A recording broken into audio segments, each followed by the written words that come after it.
আসসালামু আলাইকুম, কেমন আছেন সবাই? আবারও হাজির হয়ে গেলাম নতুন আরেকটা ভিডিও নিয়ে। তো আজকে আপনাদের সঙ্গে শেয়ার করব আমি গত ২ সপ্তাহ আগে গিয়েছিলাম কক্সবাজার, তার উপর ভিত্তি করে আজকের ভিডিও। আর তো ভ্রমণ মানেই শুধু গন্তব্য নয়, পথটাও কিন্তু একটা গল্প। আর সেই গল্পটা যদি হয় ট্রেনে করে কক্সবাজার যাওয়া, তাহলে সেটা হয়ে যায় আরও বিশেষ, তাই না? তো ভোরবেলায় ট্রেন আর স্টেশনের কোলাহল, আর একটার পর একটা ট্রেন যাচ্ছিল, হুইসেলের শব্দ, মানুষের ব্যস্ততা, সব মিলে একটা আলাদা অনুভূতি।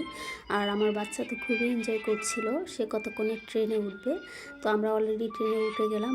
আর এই যে দেখুন কি সুন্দর সূর্যটা আস্তে আস্তে উদয় হচ্ছিল, আমি এটারও ভিডিও একটু ধারণ করে নিলাম।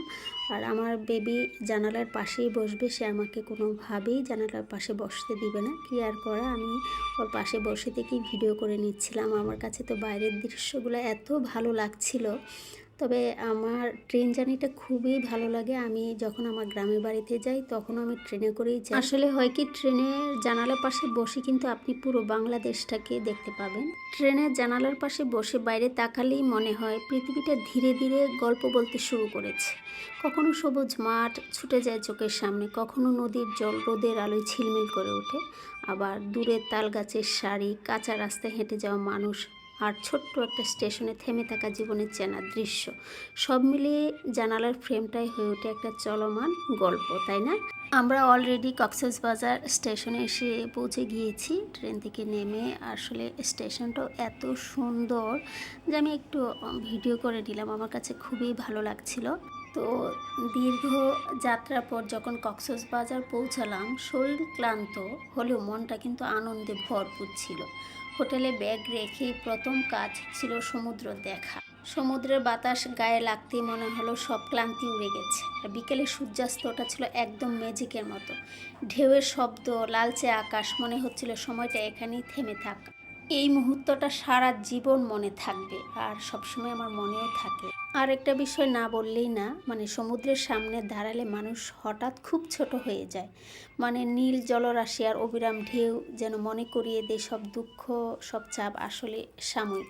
সমুদ্র কিছু বলে না, তবুও সব কথা শুনে নেই। ঢেউ আসে, ভাঙে, আবার ফিরে যায়, ঠিক জীবনের মতোই। যা ভেঙে যায় তা আবার নতুন করে শুরু করার সাহস দেয় সমুদ্র। নোনা ধরা বাতাসে চোখ বন্ধ করলেই মনে হয় মনের ভিতরের ভারগুলো ধুয়ে যাচ্ছে একে একে। সমুদ্র কাউকে প্রশ্ন করে না, কাউকে বিচার করে না, শুধু জায়গা করে দেয়, শান্ত হতে দেয়। সমুদ্র তাই একটা জায়গা নয়, এটা একটা অনুভূতি, যেখানে দাঁড়িয়ে মানুষ নিজেকে একটু নতুন করে খুঁজে পায়।